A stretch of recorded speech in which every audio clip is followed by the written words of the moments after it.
Shalom, salam tahun baru, salam kemenangan. Biar tahun ini menjadi tahun di mana saudara berjalan bersama Tuhan. Tahun keajaiban, tahun di mana saudara melewati apapun dengan sukacita. Maka saya percaya ini menjadi tahun keberuntungan. Bukan tahun yang menakutkan seperti banyak orang yang katakan. Saudara, kita mau belajar dari sebuah ayat yang berkata, Ulangan 11 ayat 19 sampai 21. Ajarkan hukum itu kepada anak-anakmu. Bicarakan tentang hal itu apabila kamu duduk di rumahmu, bila kamu dalam perjalanan, bila kamu berbaring, bila kamu bangun. Tuliskanlah itu di pintu rumahmu, gerbangmu. Kemudian kamu dan anak-anakmu hidup lama di negeri yang telah ditunjukkan oleh Tuhan untuk diberikan kepada nenek moyangmu. Dan kamu tinggal di sana sebagaimana hari-hari ketika surga turun ke bumi. Ayat yang lain berkata, hormatilah ayah dan ibumu. Itulah perintah pertama dari Allah dengan janji, supaya engkau bahagia, beruntung, dan panjang umurmu di bumi. Saudara, tetapi ada ayat yang lain di dalam Kejadian 39 ayat 6. Kepala penjara itu mempercayakan tahanan-tahanan kepada Yusuf. Dan Yusuflah diserai tanggung jawab atas segala pekerjaan yang dilakukan di dalam penjara. Kepala penjara itu tidak lagi mengawasi segala yang dipercayakan kepada Yusuf, karena Tuhan menolongnya sehingga dia berhasil dalam segala perjalanannya. Saudara, ada banyak orang berkata, ada orang-orang memang hoki. Orang-orang itu memang untung. Kemanapun dia pergi pasti untung. Saudara, untung itu sepertinya kalau saudara mau jual rumah. Tiba-tiba ada orang menawar tanpa saudara menawarkan. Dan saudara mendapat untung yang banyak. Saudara mau pergi, pas orang lewat. Dan saudara dibukakan pintu, naik mobil mewah sampailah ke tempat kerja. Tanpa usah membayar. Saudara mau makan, tiba-tiba saudara ada pas orang memberikan makanan yang saudara ingin. Itu namanya beruntung, saudara. Saudara, dalam hidup saya punya keberuntungan yang ajaib sekali. Saya punya banyak teman. Saya punya banyak saudara, orang-orang yang mengasihi saya.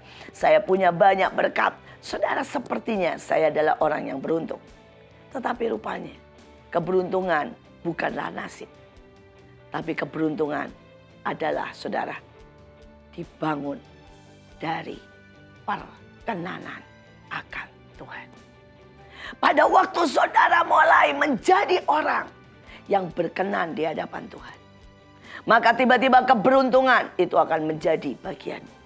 Pada waktu saudara mulai melakukan yang Tuhan mau, maka tiba-tiba saudara menjadi orang yang hoki atau beruntung. Pada saat saudara mulai belajar melakukan hukum ketetapan yang Tuhan ajarkan, maka tiba-tiba hidupmu akan sangat mudah. Dan Alkitab memakai kata, kita akan mendapat favor of God and or man. Saudara, kita akan mendapat dari Tuhan dan manusia. Kita akan mendapat kedua-duanya bahkan. Saudara, tetapi itu dimulai dari apa yang katakan Alkitab. Tuhan bilang, mari perkatakan firman. Mari tulis firman. Mari nyatakan firman. Pada waktu engkau berdiri, pada waktu engkau duduk, pada waktu engkau berjalan, pada waktu engkau bersama anak-anakmu, pada waktu engkau ngobrol dengan keluarga, terus tekankan tentang firman. Sampai kita menjadi pelaku firman otomatis. Sampai reaksi kita sesuai dengan firman. Cara kerja kita sesuai dengan firman. Tingkah laku kita sesuai dengan firman. Saudara, pada waktu firman itu kita terus tanamkan, maka hidup kita akan seperti yang Tuhan mau. Dan pada waktu hidup kita seperti yang Tuhan mau, tiba-tiba keberuntungan itu mengikuti kita. Tiba-tiba kita seperti Yusuf. Saudara, di dalam penjara orang mempercayakan segala sesuatu. Pada waktu dia menjadi seorang budak, semuanya berhasil. Pada waktu dia menjadi raja, semuanya juga sangat berhasil. Apa yang menjadi kunci daripada keberuntungan Yusuf adalah dia hidup seperti yang Tuhan mau. Dan pada waktu dia hidup seperti yang Tuhan mau, maka tiba-tiba Tuhan menyertai dia. Dia mendapat favor. Tiba-tiba semua terbuka. Tiba-tiba hidupnya semuanya menjadi sangat beruntung. Ada begitu banyak kesaksian, saudara. Saudara, ada seorang anak yang dari kecil orang berkata nasibnya sial. Saudara, dan itulah namanya Yabes. Alkitab mencatatnya, saudara, ibunya meninggal karena melahirkan dia. Dan ayahnya sangat-sangat marah.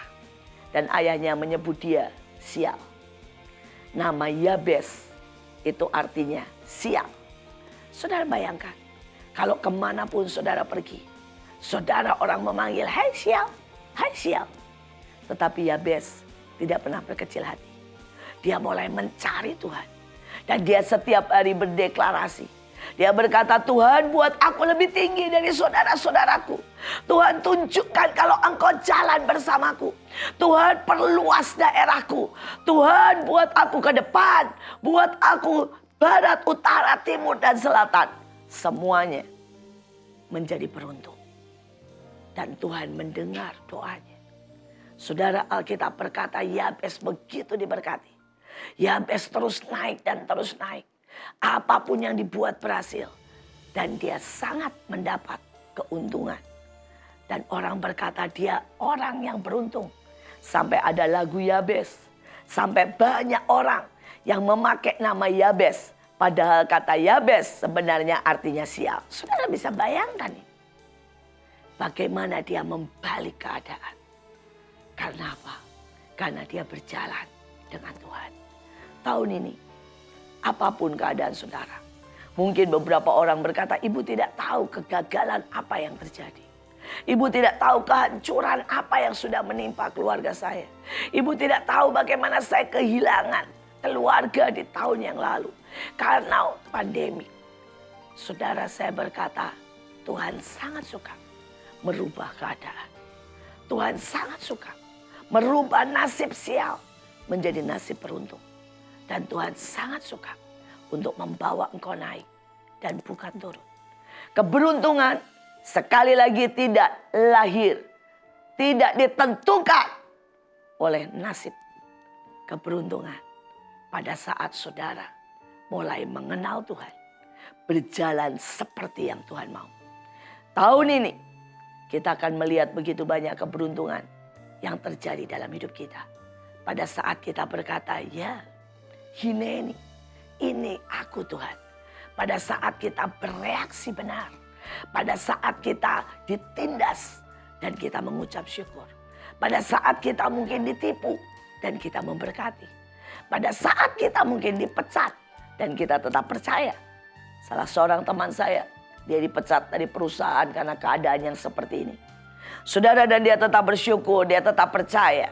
Dan hari itu dia makan di mall, tiba-tiba ketemu dengan seseorang. Dan orang itu berkata, wah saya bisa kebetulan sekali. Yang saya hari ini sangat pusing. Karena berpikir saya butuh seorang yang bisa memegang pabrik. Saya mau dirikan sebuah pabrik. Dan saya butuh seseorang manajer. Saudara, dan mereka ngobrol. Dan dia berkata, wow kamu sudah bebas. Saya mau kamu jadi pemegang. Dan semua urusan pabrik engkau yang memegang. Saudara, dia berkata seandainya hari itu dia belum dipecat. Maka dia tidak bertemu dengan temannya di jam itu. Karena itu jam kantor. Seandainya dia belum dipecat. Maka temannya juga tidak akan berani untuk menyerahkan itu kepadanya. Karena dia pasti mendua hati. Tetapi sekali lagi. Tuhan bisa merubah setiap kutuk menjadi berkat. Tuhan bisa merubah nasib sial menjadi keuntungan. Tahun depan. Pada waktu saudara seimbang. Saudara tahu ada kekuatan dari Tuhan. Saudara dan saya tahu berkat dari Tuhan asalnya. Tetapi mari kita bekerja keras.